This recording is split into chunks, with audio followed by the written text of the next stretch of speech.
Assalamualaikum warahmatullahi wabarakatuh. Kami dari kelompok evaluasi akan memaparkan mengenai topik evaluasi dalam waktu, di mana topik ini akan membahas bukan hanya evaluasi mengenai hasil, tapi bagaimana proses dan juga hasil kerjanya. Sebelum itu izinkan kami memperkenalkan diri terlebih dahulu. Nama saya Kenny Brandy dan rekan saya. Langsung saja, yang pertama untuk bab evaluasi itu ada dalam penilaian diri dan juga evaluasi diri.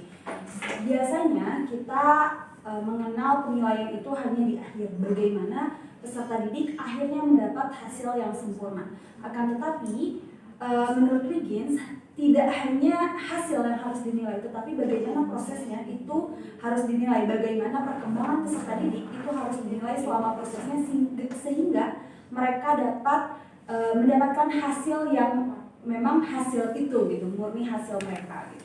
Nah, yang pertama untuk penilaian dan evaluasi diri, tahap yang kami lakukan itu ada profiling di awal pembelajaran guna mengetahui kegiatan pembelajaran yang paling sesuai dengan peserta didik. Tentunya untuk kita mendapatkan atau mengetahui evaluasi, kita kan nanti dibutuhkan evaluasi entah dari rancangan kita atau proses pembelajaran kita. Maka bekal utama itu harus ada profiling. Nah, ini ada contoh dari RPP yang telah disusun, itu terkait bagaimana peserta didik diminta untuk mengisi bukan hanya diagnostik kognitif, tetapi juga ada diagnostik non kognitif mengenai gaya belajar apa yang cenderung mereka sukai. Ini juga ada lampiran terkait contoh pertanyaannya. Terus selanjutnya itu akan lebih baik untuk mengetahui penilaian maupun evaluasi, tepatnya evaluasi, maka kita harus memulai kegiatan dengan pertanyaan pemantik sebagai persepsi. Jika pertanyaan ketika kita memberikan pertanyaan, contohnya dalam orientasi masalah, kita menayangkan video dalam teks tanggapan, terus kita meminta peserta didik bertanya gitu, menanyakan kepada peserta didik, video apa yang barusan kalian tonton. Terus jika kalian diminta untuk memberikan tanggapan, apa yang akan kalian bahas pertama kali? Nah, apabila pertanyaan pemantik tersebut belum terjawab, maka guru dapat memberikan pertanyaan serupa di akhir pertemuan nanti. Namun, ketika pertanyaan tersebut di akhir pertemuan masih tidak terjawab, maka guru dapat memberikan ini sebagai pekerjaan rumah mereka. Akan tetapi kita juga harus mengingat, ketika kita sudah memberikan pertanyaan pemantik di awal, di orientasi masalah, namun di akhir peserta didik masih belum dapat menjawab, berarti kegiatan pembelajaran kita itu belum sesuai dengan tujuan pembelajaran kita, yang mana ini juga dapat menjadi evaluasi bagi kita selaku guru. Nah, selanjutnya itu kita harus merancang LKPD yang pastinya harus mengakomodasi tercapainya tujuan pembelajaran. Jangan sampai LKPD yang kita susun, misalkan tujuan pembelajarannya adalah kita meminta peserta didik untuk membuat teks tanggapan sesuai dengan kaidah kebahasaannya. Tetapi LKPD yang kita berikan itu mereka hanya misalkan menganalisis saja, tidak membuat gitu. Otomatis tujuannya nanti kan tidak akan tercapai, yang mana mereka tidak akan mampu untuk mencapai ketujuan yang dituju karena pembelajaran yang kita berikan, tugas yang kita berikan itu tidak dapat mengakomodasi dari tujuan yang kita ingin capai. Kemudian melanjutkan dari penjelasan Bu Feni, yaitu memberikan pasca tes guna memonitor kegiatan pembelajaran yang telah dilakukan. Pentingnya melakukan pasca tes ini untuk mengukur bagaimana sih tujuan pembelajaran ini sudah tercapai atau belum gitu. Nah, di sini ada pasca tes dilakukan dalam kegiatan penutup. Ada lampirannya di kegiatan penutup. Adapun menyusun rubrik setelah kita melakukan pasca tes, kita menyusun rubriknya berupa hasilnya sesuai dengan tiap poin pada tujuan pembelajarannya.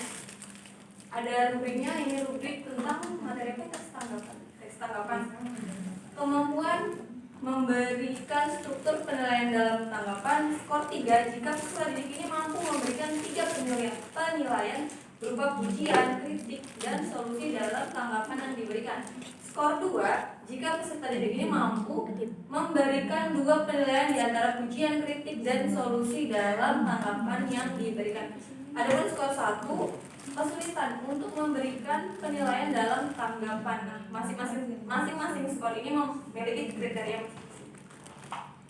Kemudian ada menyediakan asesmen berupa self dan peer assessment guna memantau perkembangan peserta didik. Ini merupakan lembarnya. Ada lembar penilaian asesmennya, kemudian ada rubriknya.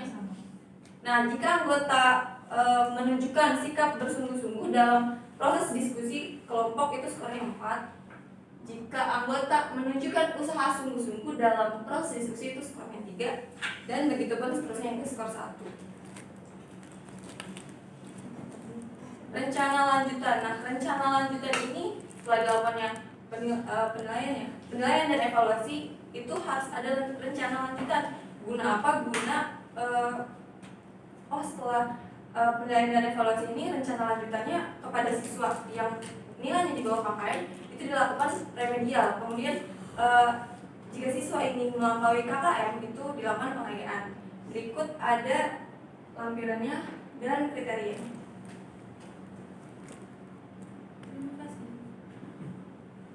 Sekian pemaparan dari kelompok kami. Kesimpulan dari materinya adalah evaluasi bukan hanya meliputi bagaimana hasil-hasil tersebut didapat, tetapi evaluasi juga meliputi bagaimana peserta didik itu mampu untuk melewati setiap prosesnya, mampu menilai dirinya sampai akhirnya mereka memiliki pengetahuan metakognitif di mana mereka itu mampu ini pengetahuan saya sampai di sini, kelemahan saya di sini, dan guru yang bertugas untuk memantau itu semua dan menyediakan baik penilaiannya maupun rencana lanjutannya. Sekian pembahasan dari kami. Terima kasih. Wassalamualaikum warahmatullahi wabarakatuh.